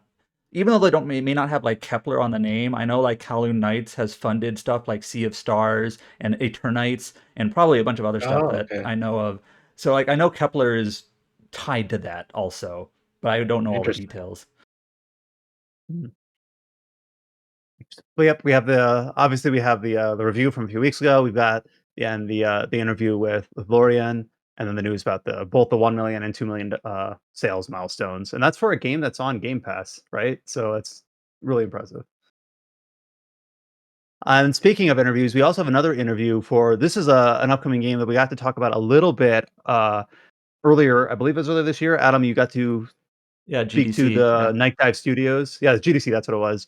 About the upcoming 25th anniversary edition of a remaster of System Shock 2. You talked about how you replayed through the System Shock 1 remake. You got to talk to the devs about System Shock 2. You got to play it. You talked a little bit about your time with your small hands-on session with the System Shock 2 25th anniversary remaster, um, which is slated to release a little over a month from now, late June. And Mikhail was able to also get with the studio head, it's Stephen Kirk or Stephen Kirk, talking about his time as a game developer, how Nightdive came to be, and how System Shock 2. Stephen Kick actually. It's Kick. Oh, sorry. It says Kick, but my brain just auto corrected it to Kirk. Well, you said Stephen Kirk. Kick. I'm like, wait, was I misreading it? Like I thought it was No, Kick. no. I just No, it my is my Kick. my brain just tried to correct it in my head as I read it. No, it's Kick. I apologize. Yeah, Stephen Kick. But he talks about this is again an interview we have up on the site rpgsite.net, and he calls it coming full circle, mainly because through the course of the interview he describes System Shock 2 as probably the main reason why Nightdive Studios exists. So he worked at Sony as a character artist, but decided to take a break. Apparently, he and his wife like took a hiking trip through like Mexico, Central South America, Guatemala. and and throughout the course of that, I guess was playing System Shock 2 and a few other like classic games like on an old laptop. And this kind of revitalized he had to step away from like AAA game dev from Sony, but still obviously had grown up being a big fan of video games, including System Shock 2. And then during that time kind of revitalized his love for it, and kind of as like, if not for that experience, Nightdive wouldn't exist. And the fact that now Nightdive has had a really good success with System Shock Remaster, and now is planning to launch System Shock 2 25th anniversary remaster. Just again, I think titling this as a full circle moment really is like the best way to frame it. So a second really great interview up on the site for this week. So one with the composer of Clair Obscur, Expedition 33, and then one with Stephen Kick for Nightdive Studios in the upcoming System Shock 2 25th anniversary edition. Yeah, just both phenomenal pieces. Mhm. That definitely worth the read. I really do like it. Feels like in the last couple of years, RPG Site, we've always done interviews, but it feels like we've been able to do them in a lot more and a lot of more different contexts for the last few years. It's been really cool to see. I don't know if that's related to pandemic or what, but just a lot of people coming out really trying to share, where their inspiration and love and creativity for all these projects is coming from, and kind of detailing how they all came to be. Last week I wasn't here, but you guys were able to talk about Adam's time with Mandragora, Whispers of the Witch Tree. Adam, since that podcast, has written up and put his review up on the site, rpgsite.net. So it sounds like, Adam, you kind of did the audio review in the podcast, and then you went ahead and wrote it up for the Yeah, site. I just have one addendum to what I said last week. So long story short, I know you didn't listen last week, and for anyone else who didn't listen, this game is this game is a mix between search action Metroidvania and Dark Souls, which I know there's plenty of those, right? But it's just like totally aggressively fine. Like I literally struggle to point out like what's the thing this game does best? Like what is the highlight? And it's like I don't know. It's all just okay. And I think I said last week, I think I'm giving it a 7. Just like pretty boring. Let's just go with 7. It's fine. But I actually gave it a 6. And the reason why is since the podcast last week, I got to like the end portion of the game. And when you get to the end portion of the game, you start to like, there's a little bit more reliance on these artisans that show up at your camp. And they're like different vendors that do these different crafting for you. Like one crafts weapons and armor, one crafts rings, one crafts potions and things like that. But in order for them to like to get like the highest level stuff, you have to kind of like train up your vendors by buying and crafting stuff from them with money and drops, like item drops. And it feels like this was just like way out of tune. Like the number of the amount of gold and the number of items that you need to like level up your vendors to actually get to the good stuff is like frankly ridiculous. Like just imagine like, okay, I need to grind for materials now. Time to like go to this warp point and just kind of like run back and forth and back and forth and back and forth and back and forth, killing all these enemies to get these drops, and just so I can level them up. And it felt way out of tune. Like they severely overestimated how much I would have at this point in the game, how much you need. So that actually dropped at a point. I'm like, this was not balanced well.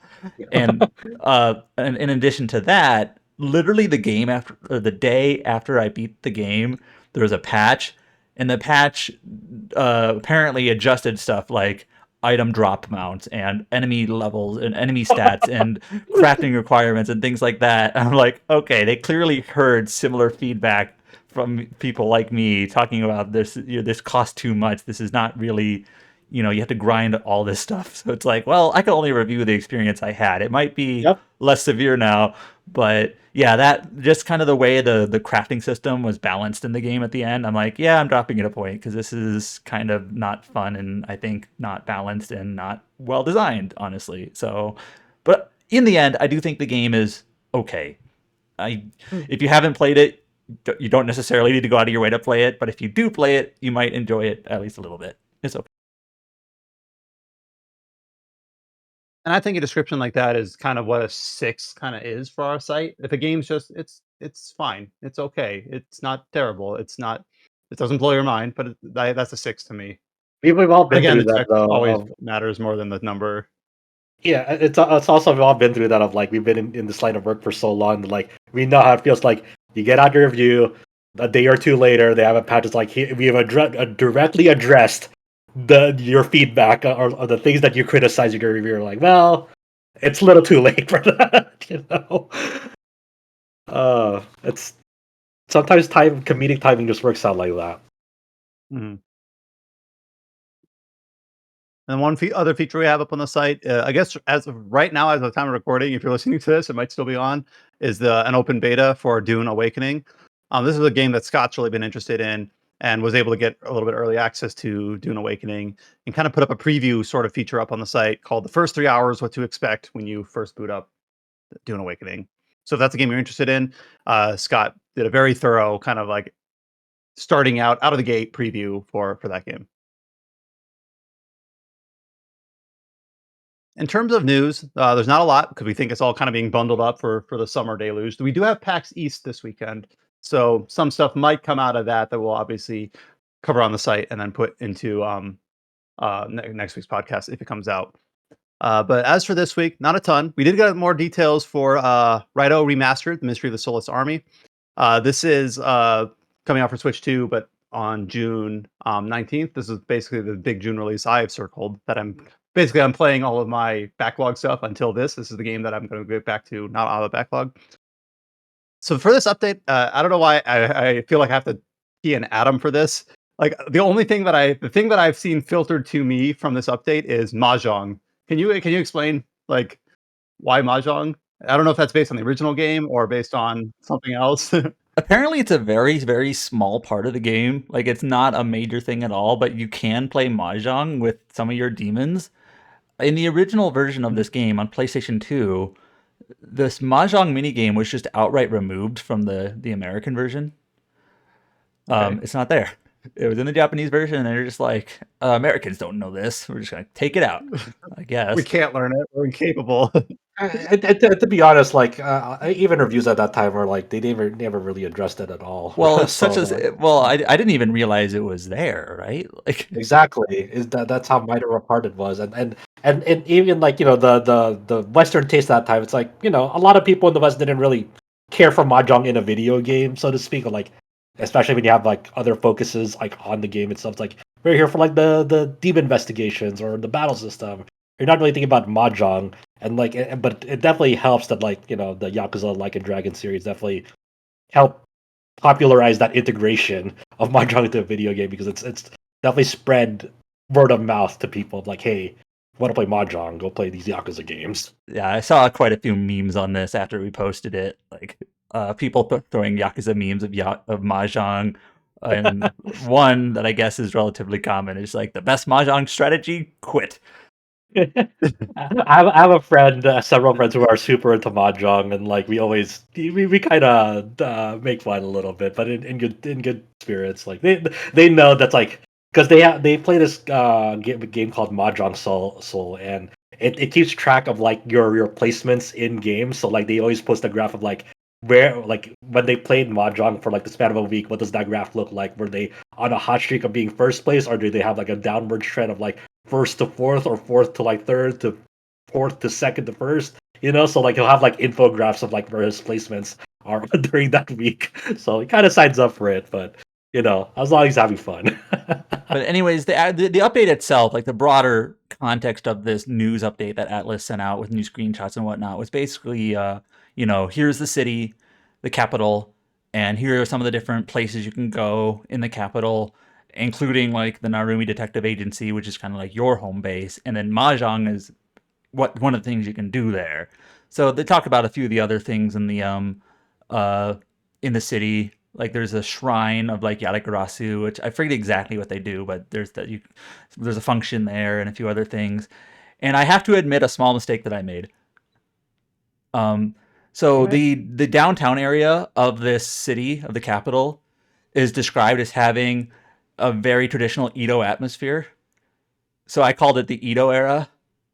I'm like, wait, this is not the Edo era. It's the capital has like Edo era roots, but it's set in like the Taisho period, right? Like early 1900s. Yeah.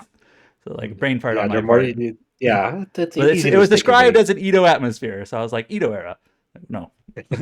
So like a very traditional like downtown area. So They also, as part of this press release, they finally like super clarified like what's going on with Raidou Remastered as far as the Switch 2 version is confirmed. They had like a mini Q&A to finally just address that directly. And the key points here is that the one, if you have the Switch 1 version of Raidou Remastered that can be played on Switch 2, um, your save data does not transfer between the Switch 1 and Switch 2 versions. So if you have like the Switch 1 save data, and you want to use that for the Nintendo Switch 2 version of Raidou Remastered, you cannot do that. Does not, for whatever reason, the Switch 2 version of Raidou Remastered cannot use the Switch 1 version save data. So you have to start over if you're trying to do that. There's no plans to sell an upgrade patch, so there's no way to like upgrade your Switch 1 version of Raidou Remastered to the Switch 2 version. If you want to get that, you have to rebuy the game. And not at a discount. There's no upgrade discount, or there's no upgrade path. There's no discount, anything like that. And it is a game key card, so the data of Raidou Remastered is not on the Switch 2 card. It is one of those things where you get the Switch 2 version. It's a game key card, so when you put it into the Switch 2 version, it has to connect to the internet to download the game onto your system. Let's simplify it. If it's not being published by Nintendo, Marvelous USA or Europe, or CD Projekt Red, it's a game key card. That's where we're at. Yeah, unfortunately. That's kind of what it feels like. Yeah.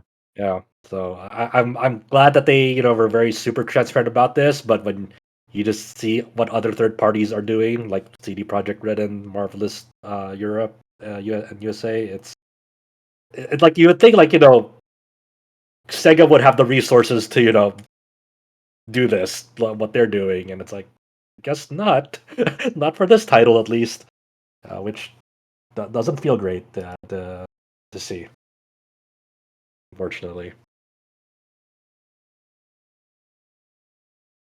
One of the games releasing later this month is Fantasy Life I, The Girl Who Steals Time from Level 5. The studio is really ramping up their nearing release like kind of marketing schedule. They've released a lot of their Mikhail's covered these and called them song videos. So songs for each of the different vocations you can get. So there's one for the blacksmith, for the hunter, for the mercenary, for the angler. And the main thing here that I learned is I didn't realize that one of the composers for Fantasy Life, not just this game, but apparently some of the 3DS titles, is Nobuo Uematsu. So I was just reading like The Angler's Life, composed by Nobuo Uematsu, and I'm like, oh, what? I know that guy. So I think I was obligated to mention that on this podcast. But yeah, we have all those songs up on the site. It is also getting a Switch 2 edition. So the game's Thank releasing God. in Thank yeah. God, and you can actually upgrade to it. Thank Right, I was going God. to get to that. So it's getting a Switch 2 edition. It'll have a paid upgrade. So did we ever get brass tacks on that? Are paid upgrades $10 or is it just kind of depend It on the depends. Apparently, this one is going to be like $3 or something. Oh, that's nice. Yeah. But yeah, it will have an upgrade. So it's releasing in May 21st. So this month for everything else, Switch 1, PC, PlayStation, Xbox, and then it'll support Switch 2 once the Switch 2 releases. Sorry, like I was just like reading over the Raidou Remastered Q&A one more time, and they even specifically mentioned that Raidou Remastered does not support the game share feature on Switch 2 as well. So like if you wanna digitally like let someone borrow that game based on how game share works, I guess Atlas Sega is not allowing you to use the game share feature on Raidou Remastered for Switch 2. Game share is different from the virtual game card thing. Game share is for local multiplayer. It's DS download play. It's DS download Okay. play. Okay, so that's different. Okay, I might Yeah, that's have different. mixed that up. Okay, all these terms, got it. What's it called when you're doing like the Discord like screen sharing? That's game chat. Oh, okay, got it. So okay, Nobody, so nobody's going to Go be ahead. using that Discord stuff. Like everyone has like Discord set up. Well, there so few people are actually going to use that, especially when the like actual gameplay is like 15 FPS when you're watching like your friends. It's like, oh man. So game share is when you do like your 2-week loan out to your family account consoles, right? No, that is the virtual game No? card. That's That that's is, what I thought. Ah. That's what I thought too. I don't Okay. know the specific name for This is that. why I Game play on PC. share is the DS download play thing. We promise we cover video games. We have to reorganize our brain to figure out, okay, how is Nintendo doing this? And sometimes it requires a few refreshes. So if you think I apologize if you've got this all nailed down, and we have to remind ourselves. Thank you, James, for setting us straight how all this works. So that we don't have a lot more news than that. We talked about Clair Obscur hit the 2 million copies sold. It did also have a patch. This patch was covering a lot of like bugs in terms of like places on the world map you could physically get stuck. It did do a very small balance pass for a very specific skill, Stendhal, which was a skill that has almost famously at this point kind of become like the Zanmato of the game in terms of being able to do really high damage without a lot of setup or cost. I actually ran into this when I was fighting one of the post game bosses. I was chatting with Adam. Of course, I'm playing with this on my Steam Deck, and I was doing one of the post game bosses and trying to really learn the parry window and like getting better, getting making progress. And then eventually, I'm like, oh, I just did 30 million damage with the skill, and I one shot the boss. I guess I Zanmatoed it, but I'm okay with that because I Zanmatoed Pennis in Final Fantasy X. So there you go. It's even Stevens. But it's still very strong skill, but they nerfed that. They fixed some of the UI issues. I had this issue where you're doing like the picto menu, and for whatever reason, at least on my version of the game, it would stop highlighting like what you currently like. Normally, whatever you have selected is kind of like darkened in terms of like this is your current selection. But for mine, that went away. It looks like they discussed that a little bit. I did see some notes on Reddit about cutscenes crashing after the update.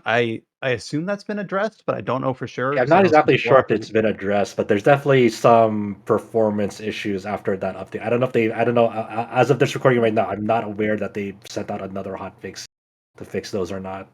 But there was definitely some issues after that big update. That some people were experiencing.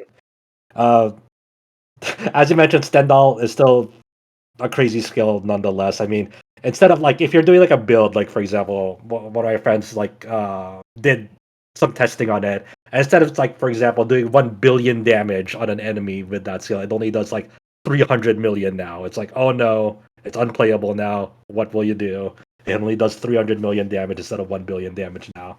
It was funny because when they were doing through the patch notes, it's like like what did they exactly do to this skill? And apparently there was a bug on that on the weapon itself, Medallum, which is kind of like a key component of maximizing the damage on Stendhal. Medallum is like a weapon for Mael, and as people know who have played that game, Mael's biggest damage stance is Virtuoso. It does basically 200% damage in that stance.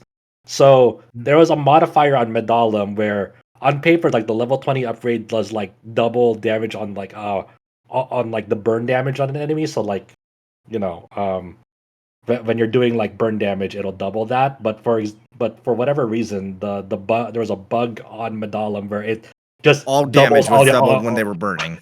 yeah, all your damage was doubled, no matter what. So it's like, okay. Honestly, like the way I read it, it's like, oh, I'm pretty like when I first saw that, I was like, oh, so they want you to keep it burning so you're doing more damage, right? And I didn't think it was a bug. I think I don't even think it was a bug. They just made it like retroactively a bug because they realized, Well, oh maybe. shit, this is too broken. Now, they Maybe. did say in their socials, like they want you. The way they worded it is that they want you to be able to break the game. Like their goal is not perfect balance, but they said even in the mindset of we want you to break the game, this is still an outlier. So we want to kind of rein it in a little bit. So that was kind of their contextualizing of the update, which I can kind of get. They're like, yep, you can definitely trivialize things in certain ways, but this almost made it an I win button, and it still honestly is kind of a bit of an It's still an I win button. Yeah. Yeah. So I'd like I don't know if like it was really crazy to like balance a single player RPG because people can still spec into it and they'll still have Right. like you can reproduce the same results. Either way, Yeah. so it's like it's kind of one of those weird things. Like yeah, it's kind of whatever because it's a non it's there's like a zero sum game, bro. Like like nothing was really lost, nothing was really gained in this process. Yeah, it's one of those things where it's like this skill only easily does, and I know numbers. I think I've seen numbers in the billions, but like it's like this skill only does pick some random set of bonus attributes. 30 million instead of 80 million. It's like, well, that's still more health than the strongest boss has. So has it really changed anything? Not really. Well, it's whatever. I mean, it's not for people to decide whether they want to break the game or not because it comes with costs and consequences. Like if you go to that route, you will hear less of like the battle music, like some of the unique battle music, because you end fights so fast, or you won't even see the enemy like any of the enemy's attacks at all, and some of them have really cool animations. You know, Or if them. if your Steam Deck screen is all blown out and you just need a I win button. Right. There you go. Yes. You know. I wonder if you would have been able to fix that if you had installed the Reno DX HDR mod. Well, no, you're on a regular Steam Deck, not an OLED. Right. Yeah, and I didn't know if there was a different version of Proton I could use. I don't really know that very well, but I stumbled through it. In terms of dates, one of the upcoming dates, we have our first DLC launch for first major DLC launch for Kingdom Come Deliverance 2 as part of its expansion pass. This is Brushes with Death DLC, launches on May 15th. So we don't know a lot about this. It just says, like if you go to the expansion pass page for Kingdom Come Deliverance 2, it just says new quest line, help a troubled artist, and then there's a little trailer that shows that he's like speaking with the dead. So it's one of those things where like I don't know if I'll frame it like this. When I played Kingdom Come Deliverance 1 with all the DLC added, I really did appreciate that they're all just kind of integrated. It doesn't feel like you go to a separate place or do a separate thing for the DLC. But it does mean like as it comes out, it's just going to feel like any other side quest maybe. So I don't really know. It'll be interesting to see how the reception is. I will say for Kingdom Come Deliverance 1, I think the DLC with Teresa and the DLC with the Band of Bastards felt really substantial, but not all the DLC did. So the first one for Kingdom Come Deliverance 2, Brushes with Death, is coming out next week. You're saying this DLC may have a painter involved and like with thematics of death involved. Very timely. So that sounds like Very collusion timely. to me. Now I'm just imagining like Henry showing up in the continent. Yes. Oh man, if they had a collab, dude, Henry and Clair Obscur would go so hard. He's like, "What's going on?" Oh, Henry. And they also it hit a new landmark in sales, right? Brian, Kingdom Come Deliverance. Right. So yeah, we talked about Clair Obscur hit 2 million. Kingdom Come Deliverance, since its launch in was it January, February? February. February, yeah. Has sold 3 million copies, and the original is now past 10. So Kingdom Come Deliverance, obviously doing very well. Kingdom Come Deliverance 2 off to a hot start at 3 million copies. You know what? RPGs have been doing damn well this year, it seems like. Mhm. And we're Yep. not even halfway through it. Now, these numbers will only sound bad when compared to like the however many million billions that the GTA 6 trailer and eventual game next year No, will we take these wins no matter what. Who yeah. cares about comparing it to the biggest of the biggest? If the development studios are thriving and are successful and are happy with it and like it went past their expectations and it allows them to do cooler stuff in the future, I don't care about like comparing it with any other game as long as those teams are Now, doing well. I brought that up as a joke, but I'm actually kind of glad that you just took it like matter of fact, like because that is absolutely correct. No, we want these games to succeed uh, at whatever scale they succeed at. So 3 million for Warhorse and 2 million for Sandfall, where we'll champion those every day. Mhm. Just a few other dates to close this out. Honkai Star Rail is getting its next update, 3.3, The Fall of Dawn's Rise on May 21st. Dragon Ball It's a Z weird. Kakarot. Oh, sorry. Go ahead. I, Back to I Honkai. was, yeah, I was gonna say like it must be a really weird one for the audience of that game because it's the kind of that patchy for the big Fate Stay Night collaborations. Like I wonder Ah, how the community is feeling. It's like okay, well, is this gonna be a lot of like this banner's gonna be a wash or this update and the banner's in it because we're waiting for the Fate Stay Night collab or what? So This is something that I saw on the periphery of my like feeds, so I might get some of the details wrong, but I think I saw that like Honkai Star Rail last month had like one of the best months in a long time for like revenue. oh really? Like, Wow. and I guess it's purely because that game came out in April, like 2 years ago. So it's Hmm. all like these like anniversary banners and Oh whatnot. yeah, there's always like big like So like that's why they do them. a lot of goodies, a lot of treats and So anniversaries. Yes. really big April revenue, I guess. Hmm. Dragon Ball Z Kakarot is still getting DLC. This one is part one of the Adventure Through the Demon Realm. The Daima tie-in DLC is releasing on July 17th. So yeah, Dragon Ball Z Kakarot released over 5 years ago. I mean, I'm not saying that's bad. It's just like you haven't. This isn't the sort of game that I would think would get that sort of. Well, now that I think about it, Xenoverse kind of got that. Universe too, yeah, like yeah, Maybe maybe I Dragon Ball shouldn't be games have a long surprised. tail. Like even Dragon Ball Fighters had a long tail as well with a lot of DLC characters, a lot Mhm, of balance patches and updates. mhm. Like just Dragon Ball games in general have a long tail. They're well supported. Mhm. I think I mentioned And this there is last time, a but this DLC pack is $35 just for this DLC.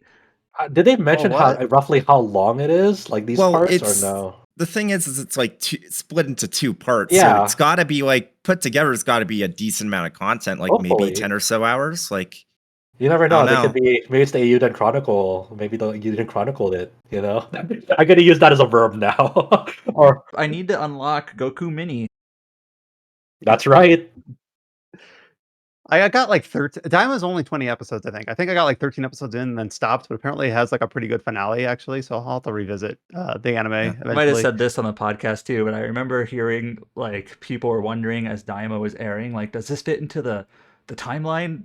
Where does it fit between GT and Z Uh, and Super and where does it fit? And apparently like the last episode, the answer is it We doesn't don't fit know. anywhere. It doesn't fit anywhere on a Let me get out the timeline. Hyrule Historia chronology book and see where this fits. Yeah, this is the Goku Falls timeline or whatever. Betrayed and put into hyperbolic time chamber. Mhm. The Heart Something Disease like that. one timeline.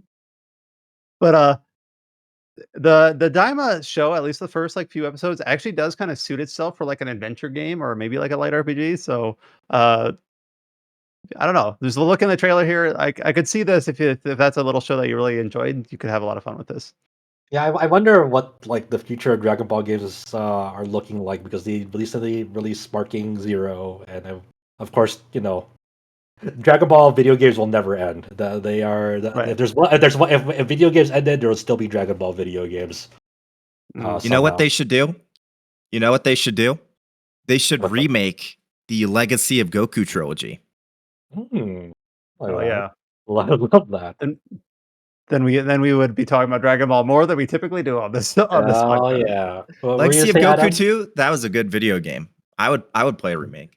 Speaking of Dragon Ball, Bandai Namco recently released their like yearly numbers for their like business financials and whatnot.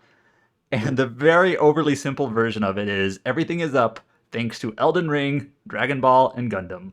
And Hell Idolmaster. yeah. Oh, That's what we like to hear. The three core pillars of existence: Elden Ring, Dragon Ball, and Gundam. With a little Idolmaster on the side. And Idolmaster, yeah, to sprinkle it on top. and then this last one is a pretty big one. We have a release date for the worldwide release of Trails in the Sky first chapter. It'll be launching worldwide, Switch, Steam, PlayStation 5 on September 19th. So That's your a week calendars. earlier than I expected. Yeah, usually Yeah, it's that last third of September, not in the middle. But this is the first time it's worldwide. So, big news that's not really related to that. When they updated the official Japanese site for this, and I guess also technically the US site as well, they uploaded a couple of the tracks that are going to be in the game. And so those are up on the fan run Falcom Music channel on YouTube, and you can listen to them. And this is a big news for me and Josh and Chow if he was still in the call.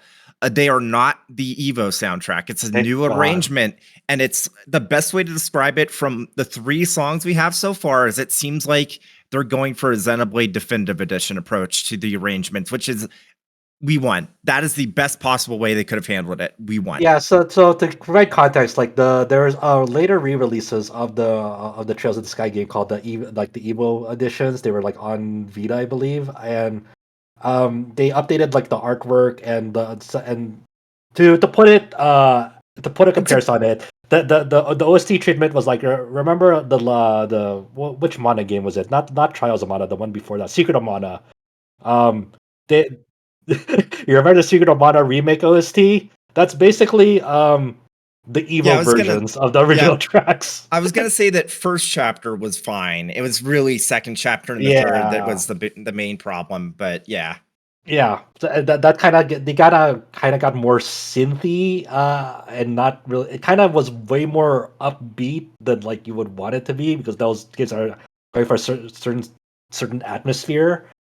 So when they uploaded those updated tracks for the first remake. It definitely, as James put it, was like the Xenoblade Definitive Edition, where they kind of kept the same cadence of the original tracks as they were, but just like some few minor like refinement tweaks in the instrumentals. But it doesn't like take away from anything of the original vibe and atmosphere. Like they're very reminiscent, and identical to their original iterations, unlike the Evo versions, which kind of went overboard in some respects.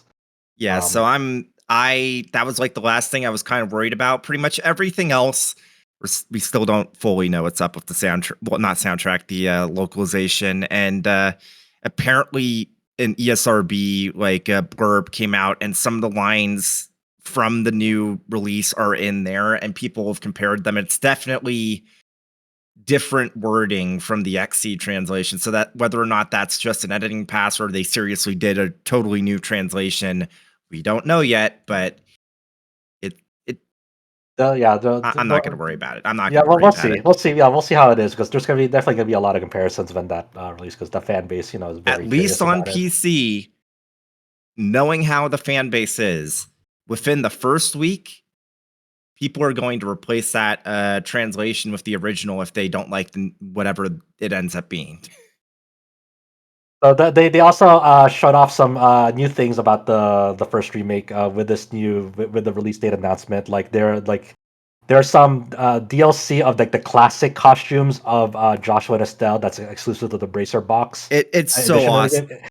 Well, no. Well, are you talking about the classic costumes, or are you talking about the like big blocky costumes? No, not the big blocky one. The classic style Estelle and Joshua first. I'm talking about, and that's Bracer box exclusive, where it's like it's the original costumes, because like the updated ones in the first remake, it's very identical, but there's a tiny amount of tweaks here and there, so they still look very very similar. But this one is like the 1-to-1 basically to the original costumes. And then the one that you were gonna get talking about, like the pre-order bonus for these for the first remake, is these plushie Estelle and plushie Joshua costumes, where they basically are I don't know how to describe. They're like costumes of like overly exaggerated chibi selves of Estelle and Joshua. What they're supposed to be is obviously everyone in this call has played Trails in the Sky, like the original. These costumes are basically like, you know how those are like chibi, like pre-rendered, like Donkey Kong Country style. They made 3D models that that are supposed to represent the proportions of those for Trails in the Sky first chapter. They are so right for that. It looks like an amusement park mascot head. Yes, it's great. Yes. It's so cute. I love it. They're adorable. So like they showed like a little mini trailer showing off these costumes. It's incredible actually. They showed off the in-game character models, some of the side characters like Cassius, Professor Alba, Aina, Niall and Dorothy, the journalists and reporters from the Trails in the Sky arc. Also, like in one of the, I guess, pre-order pages, they also showed off like the artwork of Lieutenant what was his name? Lawrence, something like that. They also showed off Josette in her Royal Academy costume, which is pretty nice. They also showed off some of the locales and some of the gameplay systems, like some of the new systems for the real time battles in this game. So just not necessarily a new gameplay trailer, but a lot of new details coming out for this game and new screenshots. So a lot of really really exciting stuff coming out for this game. It just seems like they're doing everything right in terms of like this remake, in terms of like just how they're updating this game in terms of like the gameplay, the visuals. We'll see what the localization is looking like when it comes out, but it's just a few months away. It's not not a huge wait. Yeah, go for it. Oh, awesome. In fact, please start with this one. It's up to you whether you want to start with this one. It has the first, but maybe you want to start with Reverie. And you know what? I guess I was told Cold Steel 3 was the starting point. That's what Nathan Archer told me. In all seriousness, definitely, if you want to give the Trail series a shot, this is a great starting point. I don't know when they're gonna announce the remake of the second game, though. That's the big caveat. Is like, hey, if you're gonna start with this one, just know that is the first in a trilogy of games in this like series arc, and we don't know if/when they're gonna remake the other games in the Trails in the Sky arc of the Trails. Yeah, it'll be interesting to see how they balance like the remake progression versus the final arc of the current. I don't know what you call it. The existing after Calvert, whatever you want to. I say this not having played, of course. Horizon, Beyond the Horizon, yeah. Whatever. Yeah, even Horizon isn't just Calvert.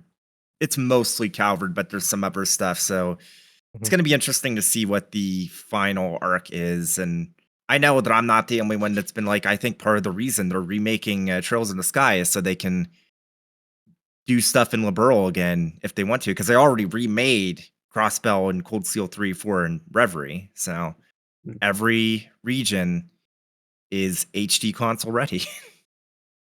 So yeah, this was a cool, finally locking down the dates. And every Trails fan, I imagine, has September 19th circled on their calendar. And for outlets like us, RPG focused outlets, all eyes are on this for sure.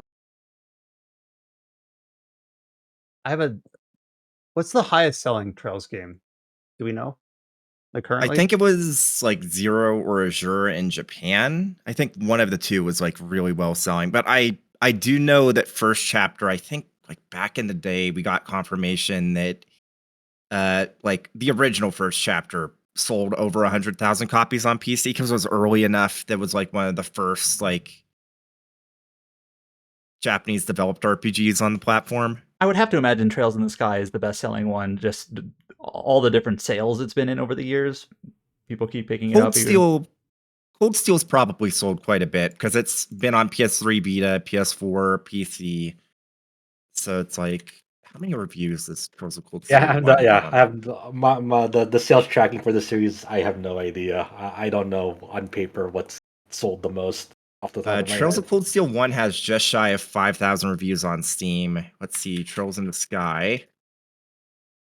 Trails in the Sky has 8,000 reviews on Steam. So I think that maybe Cold Steel 1 might have more sales since it was on, like, the PC version was later. It was originally PS3 and Vita, and then obviously there's the PS4 version now. So maybe Cold Steel 1 is the best selling. Also, all speculation though until we get Yeah. like Yeah, hard data I somewhere. was gonna say like so with napkin math with very wide error bars with some speculation and assumptions, we're looking at like a few 100,000 copies for like the That best selling sounds about ones. right. Yeah, that sounds about right. Yeah. So I was just, and obviously again that is us speculating with very limited information, but we kind of all expect first chapter to do well, right? Yeah, I think the big question is like, hey, will this like make the 500,000 to 1 million mark? Like like can we will we be able to celebrate On like 1 the million would be really cool. 1 million landmark for this game? That'd be it's setting the bar high, but figures are crossed and and it's very you can recommend it to people. It's like, hey, If there's any one game that would have the chance of blowing Falcom up in the West in a good way, it's this one. It's this one. Yeah, and not just we hope it hits 1 million because big numbers are fun, but just because like this series has been up and down, but well regarded, kind of in that niche enthusiast space for a long time, and now Yeah. it is its chance to kind of like break out of that space, for better or for worse. I guess I say for worse. But I don't really know what I mean by that. This is its one chance to really kind of like put itself on another level in that sense, in terms of mind share, in terms of sales, in terms of being enthusiastically recommended without as much uh, investment required to say like, oh, you want to play Reverie? Well, then here, I hope you have 400 hours set aside to get the most out of it. Like, no, it'll You want to be play Horizon? You better have 1,000 hours set aside. there. You go, there you go. So So it'll be really cool to see this how this game is received in terms of remaking a game that a lot of people are really fond of, in terms of potential changes to localization, in terms of PC port that's handled internally, all those sorts of things, and then in terms of legs, this will be a fun one to keep tabs on from its release and on. yeah. So best of luck. We'll see how what happens when it comes out September 19th. Worldwide simultaneous, PS5, Switch, and Steam. This has nothing to do with anything that we just talked about, but Josh mentioned the Secret of Mana remake in passing like 15 minutes ago. And I still can't believe that that exists. And it is what it is. Every so often, one of my friends will remind me that of its OST like every like say 6 months. I'm like, why did you bring this up? I didn't. I already forgot about it again. I was having a decent day, and then you Yeah. reminded me that Secret of Mana has a remake. And it's that. Yeah, it's Just imagine if they had waited like 4 years, it would have been an HG2D game instead. What if Chrono Trigger remake is like this? Oh God. like the Secret of Mana remake. Yes. Yuji Horii told me that they're remaking Chrono Trigger. It's happening. yeah. Yuji Horii in detail said that there's a Chrono Trigger remake happening in the style Secret of Mana remake. That's exactly That's what the he said in interpreter his own said, and I words. trust him or her. If you're listening to this podcast with no context, there is no news about it's the same news it always is. It's like it would be fun. It's a good idea. We like the idea of that. Like there's nothing concrete. Yuji Horii stared into my soul and threateningly told me Chrono Trigger remake, Secret of Mana remake style, and then There you go. 180'd and walked away, and nothing else after that. I'm like, Horii, why? Why did you say this? Why did you say the words that would hurt me the most?